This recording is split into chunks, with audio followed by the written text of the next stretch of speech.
देवशनि एकादशी, जिसे हरिशनि एकादशी भी कहा जाता है, क्यों? आखिर इस दिन भगवान विष्णु 4 महीने के लंबे अंतराल के लिए योग निद्रा में चले जाते हैं और उनकी अनुपस्थिति में कौन इस सृष्टि के कार्यभार को संभालता है? तो आइए जानते हैं।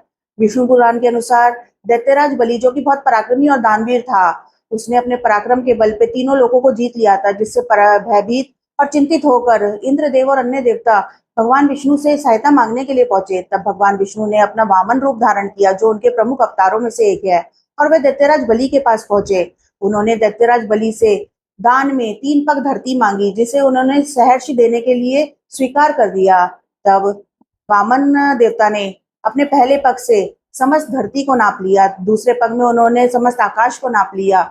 अब उन्होंने बलि से पूछा कि मैं अपना तीसरा पग कहाँ रखूं? तब राजा बलि ने अपना मस्तक उनके सामने प्रस्तुत किया और कहा कि प्रभु, आप अपना पग मेरे मस्तक पे रखिए। तब जैसे ही वामन देवता ने अपना पग उनके मस्तक पर रखा, तो वे पाताल लोक में चले गए। लेकिन उनकी भक्ति भाव और समर्पण से भगवान विष्णु अत्यंत ही प्रसन्न हुए और उन्होंने राजा बलि से वर मांगने को कहा। तब राजा बलि ने कहा कि प्रभु, आप मेरे साथ पाताल लोक में ही निवास करें।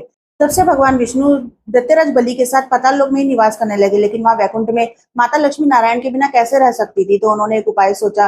वे एक साधारण स्त्री का रूप धारण कर दैत्यराज बलि के पास पहुंची और उन्हें राखी बांधी और उपहार स्वरूप भगवान विष्णु की स्वतंत्रता मांगी। लेकिन भगवान विष्णु अपने भक्त को निराश नहीं कर सकते थे, इसलिए उन्होंने राजा बलि को यह वचन दिया कि वे आषाढ़ मास की शुक्ल पक्ष की एकादशी से लेकर कार्तिक मास की शुक्ल पक्ष की एकादशी तक इन 4 महीने पाताल लोक में ही निवास करेंगे।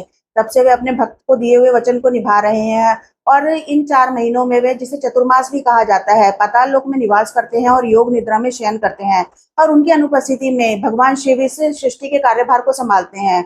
हमारे हिंदू धर्म में इन चतुर्मास का बहुत ही अधिक महत्व है और कहा जाता है कि सभी मनुष्यों को इस चतुर्मास में ज्यादा से ज्यादा जप, ध्यान, पूजा पाठ करनी चाहिए, जिससे कि धरती पर धर्म का संतुलन बना रहे। अगर आपको ये जानकारी पसंद आई हो तो कमेंट में ओम नमो नारायण जरूर लिखे। मुझे फॉलो करके इसे ज्यादा से ज्यादा शेयर और लाइक कीजिए। जय श्री श्याम।